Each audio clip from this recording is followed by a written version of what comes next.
Right then, let's take you back to Kenya, shall we, where the country's lawmakers have announced that the country may be heading towards a default unless the government of President Uhuru Kenyatta revamps its debt. Now, the East African country's debt servicing costs are poised to surge to a record 1.17 trillion shillings. That's about $11 billion in the year starting July the 1st. And this is according to the report released by the Parliamentary Budget Office. Now, calls to revamp the nation's rising debt are growing louder even as it plans to borrow as much as $7.3 billion in the Eurobond market over the next 2 years. Now, this is prompting the International Monetary Fund to say that the country may be at risk of debt distress. We have financial analyst Tunji Andrews joining us now to discuss this.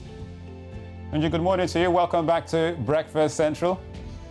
Good morning. Good morning. Thank you for having me. All right. Kenyans this morning are already celebrating Madaraka Day, but the lawmakers announced this big debt crisis. $11 billion in debt. Tunji, what's happened? It's the same thing that is happening to every African country, where borrowing is easier than being productive. It's a big challenge, but it's not only a Kenyan issue. I think the Kenyans are a bit more open to the fact that they know that there's a crisis coming. It is one that is possibly going to hit a lot of African countries within the next 5 to 10 years. All right, now talking about African countries, Tunji, I mean, African countries, we all keep borrowing and borrowing, debt keeps rising. How did we even get to this point? Why is it that African countries find it difficult to even be financially stable all by itself?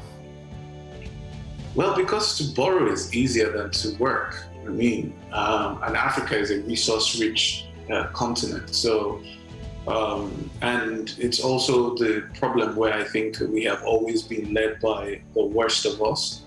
So it's a situation whereby we always have people who are the helm, who are not thinking productivity, who are just thinking, can I borrow as much money as I can borrow? When it's time to pay back, I won't be here, so I don't have to think about it.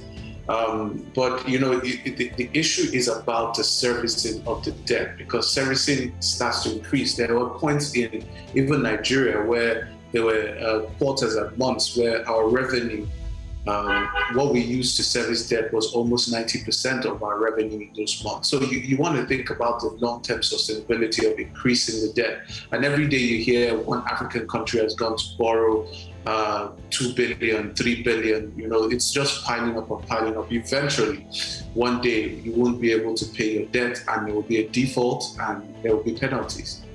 Well, and we just had Emmanuel Macron gather, a couple of African heads of state last week for a Paris Africa summit, basically telling them, come and take money for post-COVID-19. But Tunji, what becomes of Kenya if President Uhuru Kenyatta fails to revamp its debt? Are we looking at default here? Yes, it's very possible. It's very, very possible.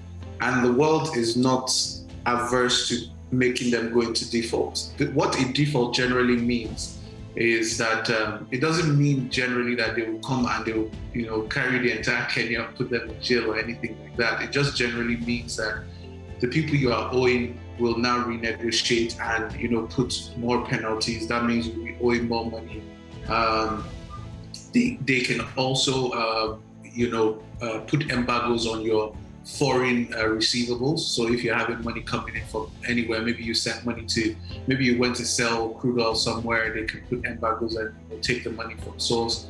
There are many ways to which they can, go about this. But usually what happens with most countries is that the borrower or the person giving the money tends to then give you more money, at more stringent terms, so that you can be more indebted to them, so that, eventually what they wanted from you initially by giving you the first loan is made more possible. I'm speaking a lot of politics now, because those countries that give you those loans give you because they want something from you.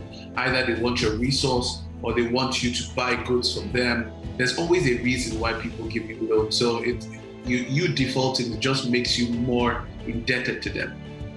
Talking about hidden terms and conditions. Now, Tunji, we're still in this debt saga situation. We have a story here, still in Ethiopia, now where the Ethiopian Prime Minister, Abiy Ahmed, along with several high officials, they've launched the 6.7 billion Bear Adama Awash Expressway project.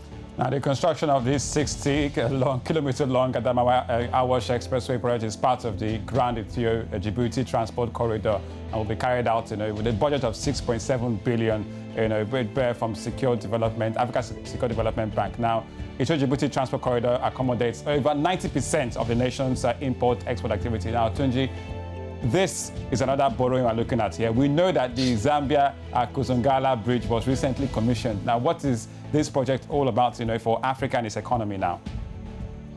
I think Africa is wising up to the fact that it should look more into Africa. Africa doesn't do as much trade with Africa as it does with the rest of the world.